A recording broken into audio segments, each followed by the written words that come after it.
इस कार्यक्रम के पुण्यार्चक हैं गुणायतन परिवार। सागर को सुखा देने वाले हो, आपको नमस्कार। इस नमस्कार के भाव के बाद आज एक कदम और आगे बढ़ते हुए कह रहे, भगवान आपके बारे में क्या कहूँ, आप में सारे गुण ही गुण हैं, एक भी दोष नहीं है। और इसका मुझे कोई आश्चर्य भी नहीं है कि आपके अंदर इतने सारे गुण क्यों हैं। जिधर देखो उधर केवल गुण ही गुण नजर आते हैं। पर मुझे इसका कोई आश्चर्य नहीं, क्योंकि आप जैसे महान विभूतियों के साथ ऐसा होना ही है। बहुत ही मोहक अंदाज में आचार्य मानतुंग अपनी बात कर रहे हैं। हम पहले श्लोक देखें, फिर आज की कुछ प्रासंगिक चर्चा। को विस्मयोत्र यदि नाम गुणैरसे रसेशैष,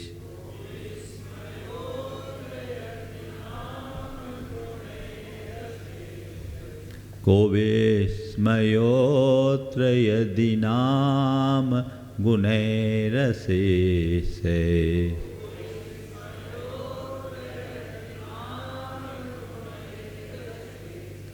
तम संश्रितो निरवकाशतया मुनीश,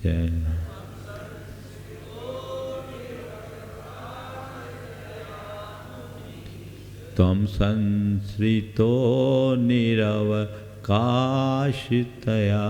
मुनीश,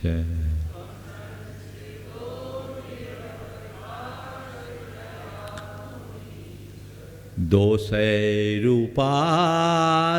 बिबधाश्रय जात गर्वहे,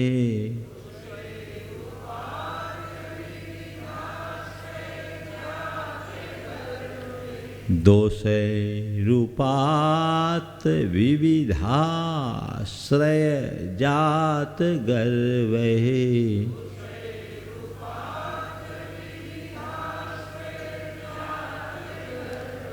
स्वप्नान्तरेऽपि न कदाचिदपेक्षितोऽसि,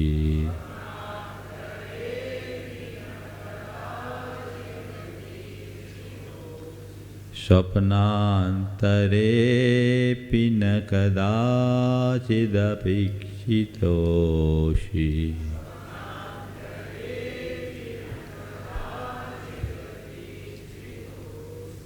कहते हे मुनीश, हे मुनियों के स्वामी, हे भगवान, आप में केवल गुण ही गुण हैं। अत्र को विस्मय, अत्र कह विस्मय, इसमें क्या विस्मय, इसमें कोई आश्चर्य नहीं। अशेषे गुणैर नाम अशेषे गुणैर निरवकाशतया तम संश्रितो। हे भगवान, हे मुनीश, तुम आप यदि अशेष संपूर्ण निरवशेष सारे अखिल गुणों के द्वारा कैसे निरवकाशतया पूरी तरह संश्रित आप आश्रित हो, आपके साथ जगत के सारे गुण जुड़े हुए हैं। संसार के जितने गुण थे वे आप में जुड़े हुए हैं। आप गुणों की खान हो, गुणों की प्रतिमूर्ति हो, आप में केवल गुण और गुण ही भरे हैं। अत्र कह विस्मय, इसमें क्या विस्मय, इसमें अचरज की कोई बात ही नहीं है।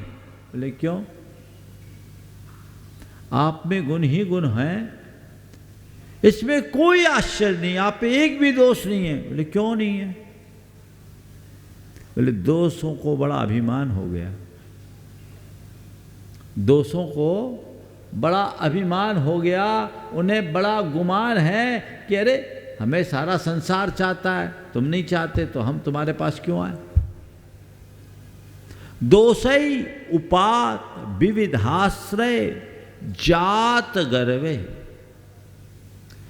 उपात प्राप्त किया है विविध आश्रय को जिन्होंने, ऐसे दोषों के द्वारा जिनके अंदर ये अभिमान है, विविध आश्रय से उत्पन्न अभिमान है जिनको, ऐसे दोष स्वप्नांतरे भी, स्वप्न के मध्य भी, न कदाचित कभी भी इच्छितः देखा नहीं है।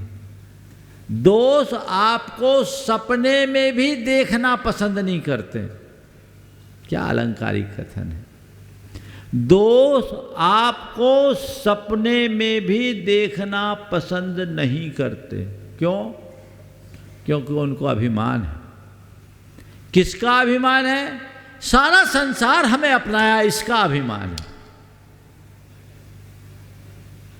सारा संसार हमें अपना लिया है, इसलिए इस अभिमान से प्रेरित दोष आपको सपने में भी देखना पसंद नहीं करते।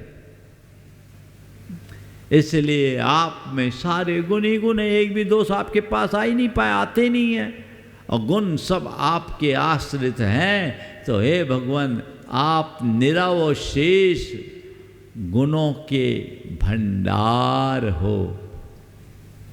छंदकार तो पूरा हो गया, लेकिन अपना काम पूरा नहीं हुआ। क्यों? भगवान में केवल गुण ही गुण हैं और हम में क्या है? दोष ही दोष।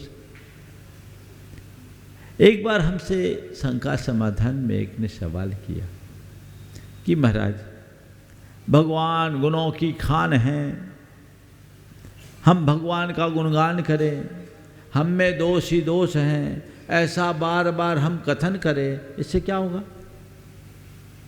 भगवान के गुणों का बखान करने से क्या हमारे गुण बढ़ेंगे? और अपने दोषों की चर्चा करने से क्या हमारे दोष दूर होंगे? बल्कि बार बार दोषों को दोहराने से तो दोष बढ़ते हैं, और दूसरों के गुणों का गुणगान करने से हमें क्या लाभ?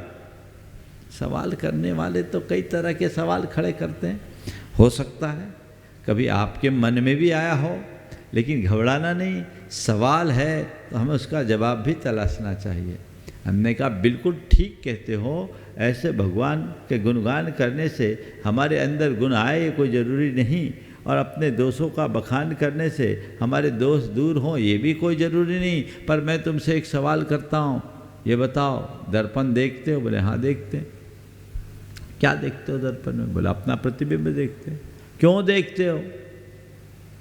दर्पण में अपना प्रतिबिंब क्यों देखते हो? बोले दिख जाता है, कोई दाग धब्बा तो नहीं है। हमने कहा ठीक है, दाग धब्बा दिख जाता है तो क्या दर्पण तुम्हारे दाग धब्बे को साफ करता? बोले नहीं, दर्पण साफ नहीं करता, दर्पण में हम अपने दाग धब्बे को देखते हैं और खुद साफ कर लेते हैं। तो हमने कहा बस यही है भगवान, एक दर्पण है, उनके समक्ष आने पर हमें अपने दाग धब्बे दिखते हैं। भगवान का गुणगान करने से हमें अपने गुणों का स्मरण होता है, क्योंकि जो भगवान है वही मैं हूं। तत्वतः मुझ में और भगवान में कोई मौलिक अंतर नहीं है। जो भगवान वही मैं हूं, जैसे भगवान वैसा ही मैं हूं। भगवान के स्वरूप में और मुझ में रंच मात्र का अंतर नहीं है। मैं खोज रहा था भगवान को, मैं ढूंढ रहा था भगवान को, भगवान खोज रहे थे मुझे। मैं खोज रहा था भगवान को, भगवान ढूंढ रहे थे मुझे। अचानक वे मिल गए, अचानक वे मिल गए। न वे झुके न मैं झुका, न मैं झुका न वे झुके, न वे मुझसे बड़े थे न मैं उनसे लघु था। मैं खोज रहा था भगवान को, भगवान ढूंढ रहे थे मुझे, अचानक वे मिल गए। न मैं झुका न वे झुके, न वे मुझसे बड़े थे न मैं उनसे लघु था। एक आवरण हमें विभक्त किए था, वह हटा और मैं भगवान हो गया। यही तो आवरण है। तो तत्वतः हम और भगवान एक समान है। जब हम भगवान का गुणगान करते हैं तो उससे हमें अपने भीतर की भगवत्ता की पहचान होती है। दर्पण में जो प्रतिबिंब दिखता है वो अपना ही प्रतिबिंब होता है। संत कहते हैं भगवान को एक मूरत की तरह देखने की जगह दर्पण में प्रतिबिंबित बिंब की भांति देखो कि यही मेरा स्वरूप है।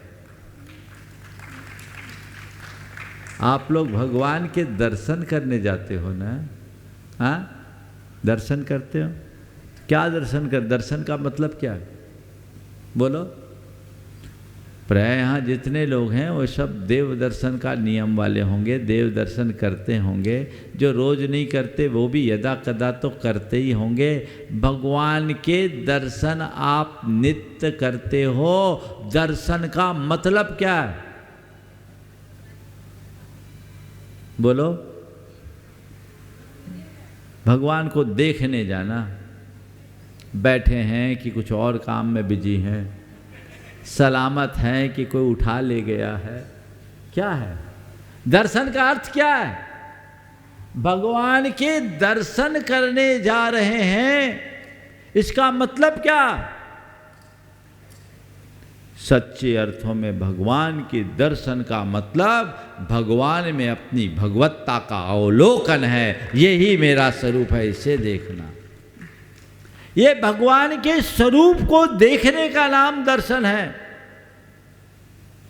ये भगवान जो यहां विराजमान है, जिनके मैं दर्शन कर रहा हूं, वही असल में मैं हूं। वो मेरे भीतर का ही प्रकट रूप है। ये मेरा असली स्वरूप है। मुझे ऐसा होना है, मुझे ऐसा होना चाहिए। ये विचार अपने मन में आने लगे तब असल दर्शन है। अब क्या कहें, भगवान के दर्शन लोग कम करते हैं, मूर्ति के दर्शन ज़्यादा करते हैं। अब तो लोग मंदिरों में भी जाते हैं तो भगवान की एनर्जी देखते हैं। कहाँ रे, यहाँ भगवान में बड़े एनर्जी है। तू क्या नापेगा भगवान की एनर्जी? वो तो अनंत ऊर्जा के धनी है, उनको कौन सी एनर्जी से नाप रहे? हाँ, भगवान के चरणों में जाने वाले के अंदर की एनर्जी जग गई तो समझ लो हमने बहुत कुछ पा लिया, है ना?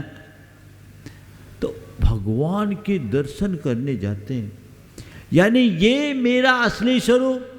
फिर भगवान का गुणगान कर रहे हैं, यानी अपने गुणों की पहचान कर रहे हैं। जब हमें पता लग जाए कि मैं असल में कौन हूं, जैसे कोई व्यक्ति है, एक करोड़पति का बच्चा बचपन में खो गया और एक भिखारी के द्वारा पाले जाने के कारण भिखारी हो गया। अब क्या मान रहा है वो अपने आप को? भिखारी मान रहा है ना? क्या मान रहा है? भिखारी। उसकी मनोवृत्ति क्या हो गई? भिखारी जैसी। है तो करोड़पति पर बना क्या है? भिखारी। भीख मांगते मांगते फिर रहा। अब एक रोज किसी व्यक्ति पर की उस पर नजर पड़ी, उसने उसे देखा, गौर किया तो लगा ये तो मेरा ही बेटा दिख रहा है। इसके चेहरे से मेरा चेहरा मेरे चेहरे से इसका चेहरा मिल रहा है। हाथ में बचपन में मैंने गुदना लिखवाया था, गुदना भी दिख गया, है तो यही। मैंने बचपन में इसके गले में एक ताबीज बांधी थी, ताबीज भी सलामत है। बेटा तुझे पता है तू है कौन?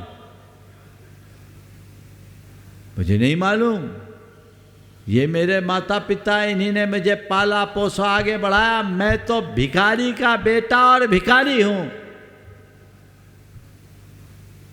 बेटा तू भूल रहा है, तू भिखारी नहीं सेठ है, सेठ का बेटा है। और तेरा बाप ये नहीं जिसे तू अभी तक बाप मान रखा, तेरा असली बाप मैं हूं, तू मेरी संतान है, मेरा बेटा है। अरे ये कैसी मजाक कर रहे हैं आप कहाँ करोड़पति सेठ और मैं भिक्षाचरी से जीवन बिताने वाला भिखारी, आपकी मेरी तुलना कहाँ? बेटा यहाँ कोई मजाक की बात नहीं, सत्य का उद्घाटन है। देख मेरे चेहरे को देख और अपने चेहरे को पहचान, पर तू ऐसा नहीं पहचान पाएगा। मैं तेरे सामने एक दर्पण रखता हूँ, इस दर्पण में तू अपने प्रतिबिंब को देख और फिर मुझे देख। है तो समानता, लग तो रहा है हाँ, पर मानू कैसे? देख बचपन में मैंने तेरे नाम हाथ में गुदना लिखाया था, लिखा है, मैंने लिखा था चिद्रूप, लिखा है चिद्रूप, हाँ चिद्रूप भी लिखा है। आहा, मैं तो अपने आप को भिखारी माने बैठा था, पर ये चिद्रूप क्यों लिखा? ये चिद्रूप तेरा स्वरूप है, तू पहचान। तू चिद्रूप है, चैतन्य स्वरूप है। और एक बात बताऊं, तेरे गले में ये जो ताबीज है ना, तुझे पता है मैंने बचपन में बड़ी दूरदर्शिता से बांध रखी थी। पता है इसमें क्या है? बोले ताबीज है। किसने बांधा? बोले मुझे पता नहीं, मैंने तो जब से होश संभाला तब से देख रहा हूं। बेटा ये ताबीज भी मैंने ही बांधी थी। उतार इस ताबीज को। ताबीज को उतारा। बोले ताबीज तेरे सम्राट होने का प्रमाण है। ताबीज खोल। ताबीज उतारी, उसके ऊपर के खोल को हटाया। तांबे का खोल था, हटा। तांबे के खोल को हटाते ही दूसरी खोल निकली, उसमें वो चांदी की खोल थी। बोले इसको भी हटा। चांदी की खोल हटाई तो फिर तीसरी खोल निकली, वो सोने की खोल थी। देख के आंखें चमक गई, ये सोना मेरे पास, मेरे गले में मत आ। बोला बेटा यही नहीं रुक, इस सोने के खोल को भी हटा। तो फिर जब सोने के खोल को हटाया तो उसके अंदर सुंदर नगीना मिला, हीरे का चमचमाता हुआ। बोले ये देख, तू इसका धनी है। इसलिए मैं तुझसे कहता हूँ, तू सेठ का बेटा ही नहीं, तू अपने आप में सेठ है। पहचानते ही दिशा बदल गई। अरे मैं तो अपने आप को भिखारी मान बैठा था। मैं भिखारी नहीं, सेठ हूं। ये ज्ञान होते ही मनोवृत्ति बदल गई। अभी दूसरों से मांगने के लिए हाथ फैलाने वाला अब दूसरों के देने के लिए हाथ बढ़ाने वाला बन गया। स्वरूप की पहचान होते ही मनोवृत्ति बदल जाती है। स्वभाव का बोध होते ही प्रवृत्ति में परिवर्तन आ जाता है, उसमें सहजता आने लगती है। तो भगवान का गुणगान स्वरूप की पहचान का एक सबल माध्यम है। प्रभु आप गुण के कोश हो और मुझ में दोष ही दोष है। आप गुणों के कोश हो और मुझ में दोष ही दोष हो। आप गुण के भंडार हो और मैं दोषों की खान बन गया। जबकि है तो मुझ में और आप में एकदम समानता। होना तो मुझे में भी वही दो गुण चाहिए। लेकिन गुणवान होते हुए भी मैं आज दोषों से जकड़ा हुआ हूँ। आज आपके समर्थ आया हूँ, आपका गुणगान कर रहा हूँ, उससे मेरी अपनी पहचान हो रही है। ये पहचान अपनी जानिए, जिस दिन ये पहचान हो जाएगी उसी दिन सम्यक दर्शन हो जाएगा। केवल गुणगान करना, कोई रटी रटाई स्तुति पढ़ लेना मात्र भगवान का दर्शन नहीं है। भाव जोड़कर ज़्यादा आगे बढ़ने की बात क्या करूं, मैं प्रसंग में ये बात कर रहा हूं। आप रोज एक विनती भगवान के चरणों में पढ़ते हैं और प्राय प्रभु पतित पावन मैं अपावन चरण आयो शरण जी, यो बिरद आप निहार स्वामी मेटो जामन मरण जी पढ़ते हैं। केवल इस स्तुति का अर्थ अनुभव में ले आओ, काया पलट हो जाएगी। व्याख्या कर दूं थोड़ी सी, नित्य व्यवहार की बात है, आप लोगों को उपयोगी हो जाएगी। अभी आप लोग क्या करते, प्रभु पतित पावन मैं पावन चरण आयो शरण जी, बिरद आपने हर स्वामी मेट जामन मरण जी, तुम ना पछानो आन मानो देव कार जी, आबिद सिद्धि निज जानो भ्रम गुनो हितकार, भाव विकट वन में कर्म बेरी व्यान बर। कोई गाड़ी छूट रही है, काय के लिए आए? भगवान ने कोई लेसन दे रखा था, उसको सुनाने के लिए आया। किस लिए आए हो बोलो? क्या करते हैं? सुपर फास्ट दुरंत हो। किस लिए? भगवान की वंदना के लिए आए, भगवान के दर्शन के लिए आए हैं। तो दर्शन और वंदन का वैसा भाव तो जगाइए। होना तो खुद के उद्गार चाहिए, पर खुद के उद्गार नहीं है तो कम से कम दूसरों के द्वारा लिखित उद्गारों में अपना मना प्राण तो जोड़ो, उस भाव को आत्मसात कीजिए। क्या भाव है? प्रभु पतित पावन मैं अपावन चरण आयो शरण जी, यो बिरद आप निहारे स्वामी मेट्यो जामन मरण जी। क्या बोल रहे हैं? हे भगवान, आप पतित पावन हो, पतितों को पावन बनाने वाले हो, और मैं अपावन हूं। चरण आयो शरण जी, मैं आपके चरणों की शरण पाने के लिए आया हूं।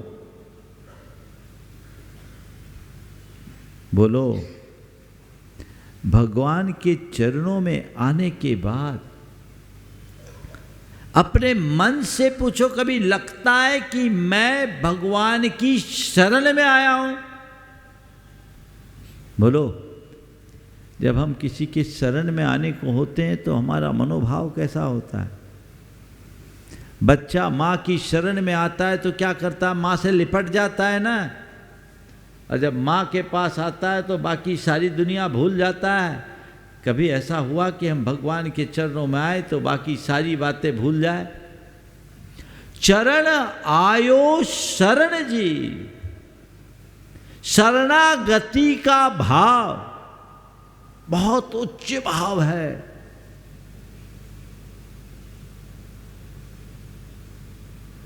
अनन्य हो जाए,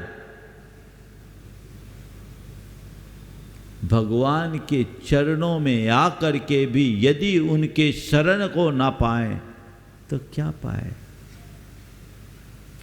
और फिर भगवान से करे, यो बिरद आप निहार स्वामी मेट जान मन मदन जी। हे भगवान, हमने तो आपके बारे में यही सुना कि आप पतित को पावन करने वाले हो। मैं पतित हूँ, आपके चरण में आया हूँ और यही सोच कर के आया हूँ कि जो आपकी शरण में आता है उसका उद्धार हो जाता है। तो आप अपना विरत जानो, आपकी ये गुडविल है उसे पहचानो और मेरा जन्म मरण छुटाओ। अगर मेरा जन्म मरण नहीं छूटा तो मैं तो संसारी था, बना ही रहूँगा, मेरा कोई खास फर्क नहीं पड़ेगा, क्योंकि मैं पहले से पापी रहा हूँ, मैं अपावन हूँ, मैं तो जान ही रहा हूँ।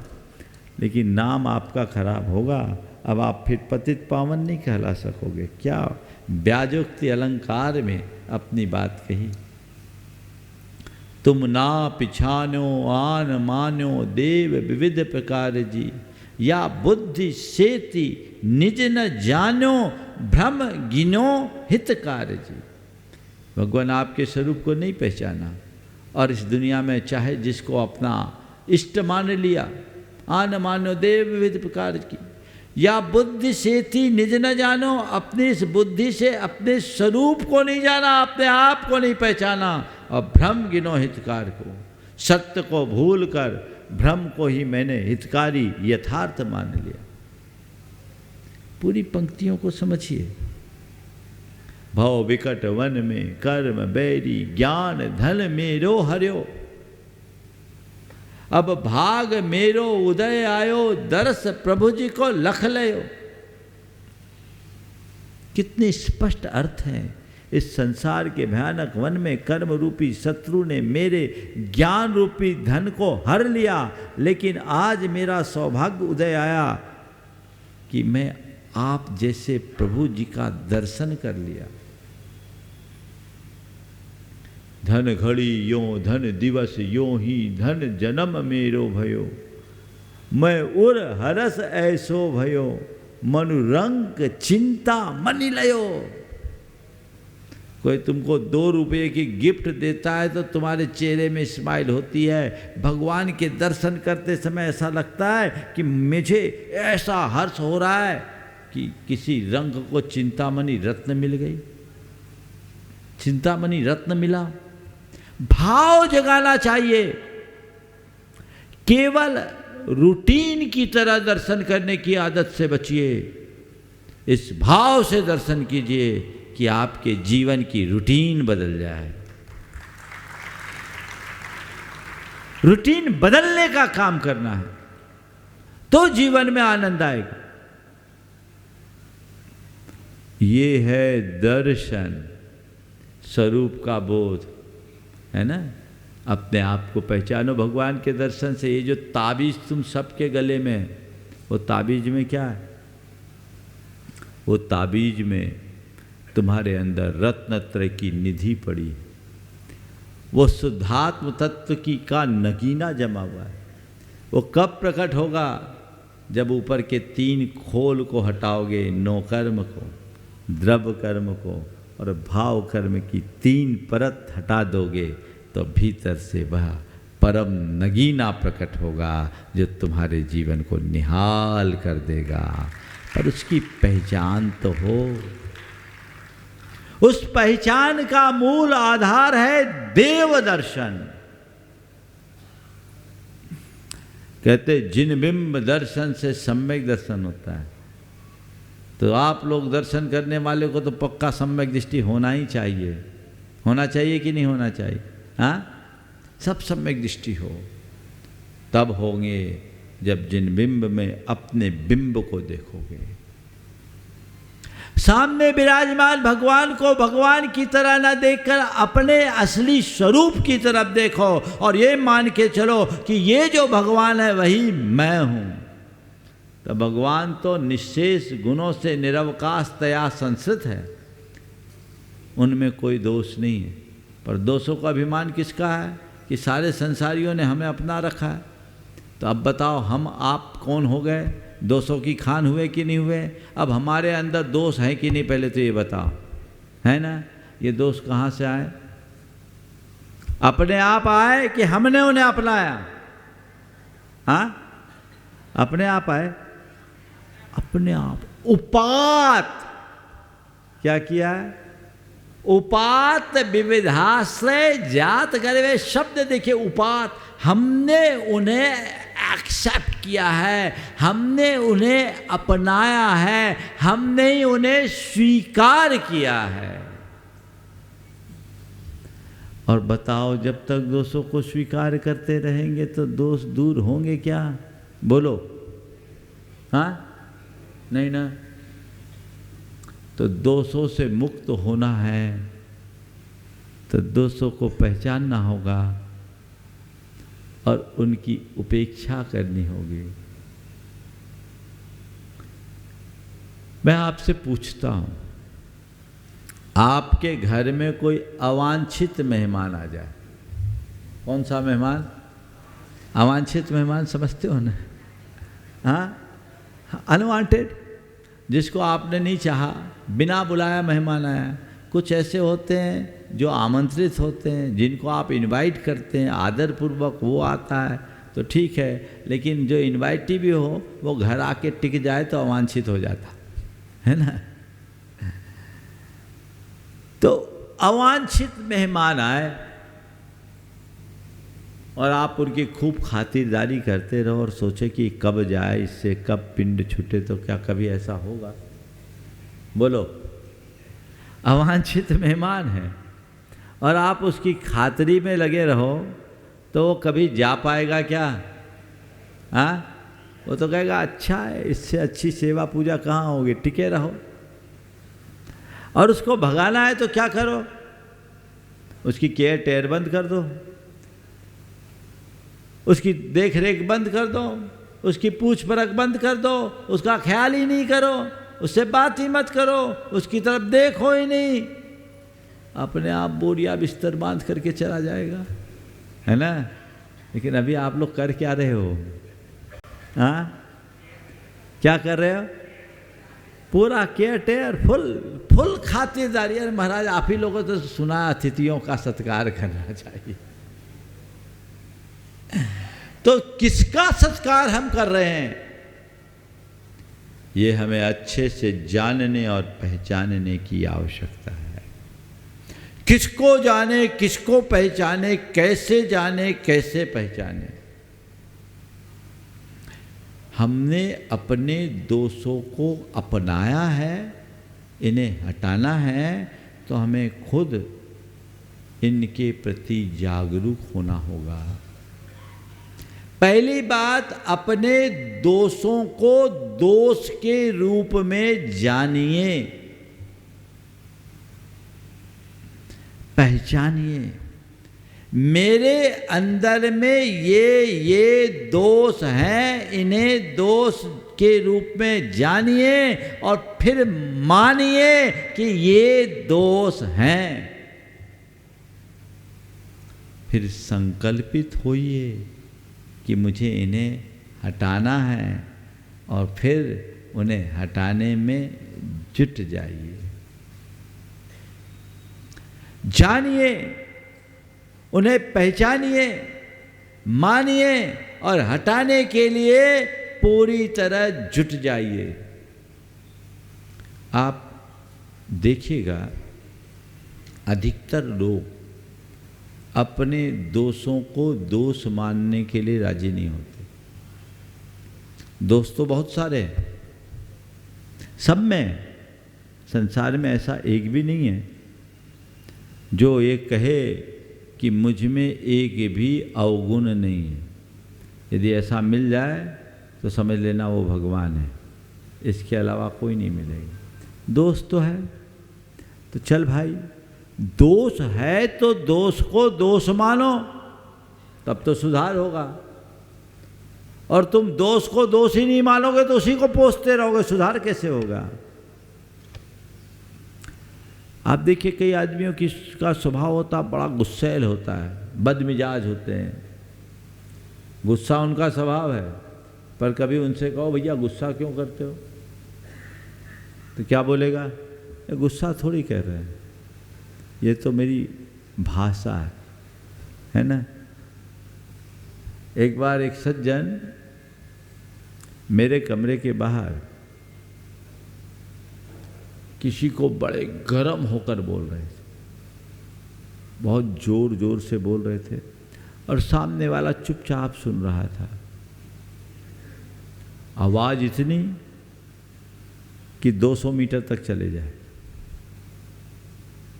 मैं कमरे में ही था, हमने सोचा क्या हो गया, बाहर निकला, बोले क्या हो गया भाई, बोले कुछ नहीं, हम लोग बातचीत कर रहे हैं।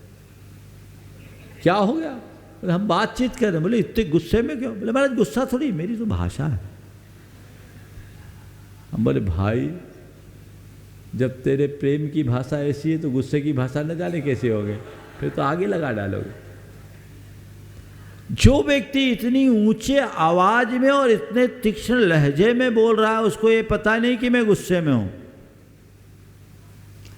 तो क्या कभी वो अपने गुस्से को सुधार पाएगा?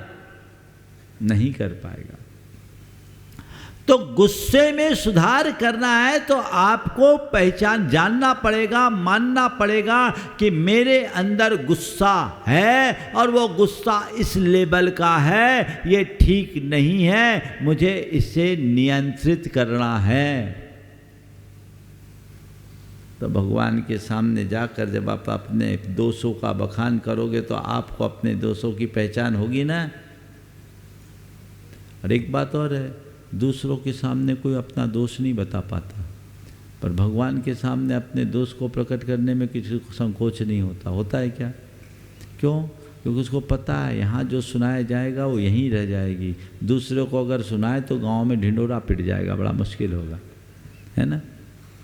तो दूसरों के सामने आदमी अपना हृदय नहीं खोल पाता, गुरु और भगवान के सामने हृदय खोल देता है। तो भगवान के सामने जाकर अपने दोषों का बखान करना, अपनी असलियत को खोल देना है। और एक बार जब भगवान या अपने गुरु के सामने दोष प्रकट करते हैं तो मन हल्का हो जाता है, और मन के हल्का होते ही हमारे जीवन का पथ प्रशस्त हो जाता है।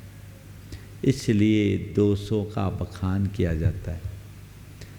कल से ये जो आगे क्रम आएगा भगवान के अष्ट प्रातिहार्यों का बड़ा सरस विवेचन किया है, और मैं उसकी बड़ी आध्यात्मिक और वैज्ञानिक विवेचना भी करूँगा और उनको मैं भावना योग से जोड़ूँगा। आप देखिएगा कि इस तरह से प्रभु का ध्यान करते हुए हम अपने जीवन में कैसा बदलाव घटित कर सकते हैं। आज एक प्रयोग आपको कह रहा हूँ करने के लिए। एक काम कीजिए, आज कागज़ पेन लेकर के बैठिएगा, यहाँ तो आप बिना कागज़ पेन के आए हों, और लिखना शुरू कीजिए मुझ में कितने दोष हैं। गुण नहीं, मुझ में कितने दोष हैं, पहले लिखना शुरू करो। देखो 1 2 3 4 5 6 7 8, बिना प्रयत्न के कितने लिख पा रहे हो। कोई 2 लिखेंगे, कोई 4 लिखेंगे, कोई 8 लिखेंगे। फिर थोड़ी देर बाद आपकी कलम रुकेगी, थोड़ा सोचोगे हाँ ये भी मेरी कमी, ये भी मेरी कमी, ये भी मेरी कमी। फिर सोचने के बाद थोड़ा और खोजोगे, और खोजने के बाद देखोगे ये है। 10-5 मिनट बाद लगेगा बस इतनी मेरी कमी है। हाँ, नहीं दूसरों को नहीं बताना, हम खुद की बात बोल रहे हैं। इसको एक प्रयोग करो, ये मेरी कमियां हैं, 2 4 8 10 20, ठीक है, जितनी भी आई। ईमानदारी से किसी को डायरी देना मत, अपने पास रखना, जमाना खराब है। उसके बाद उसमें से जिसे आप अपनी सबसे बड़ी दुर्बलता के रूप में देखते हो। इस कार्यक्रम के पुण्यार्जक थे गुणायतन परिवार।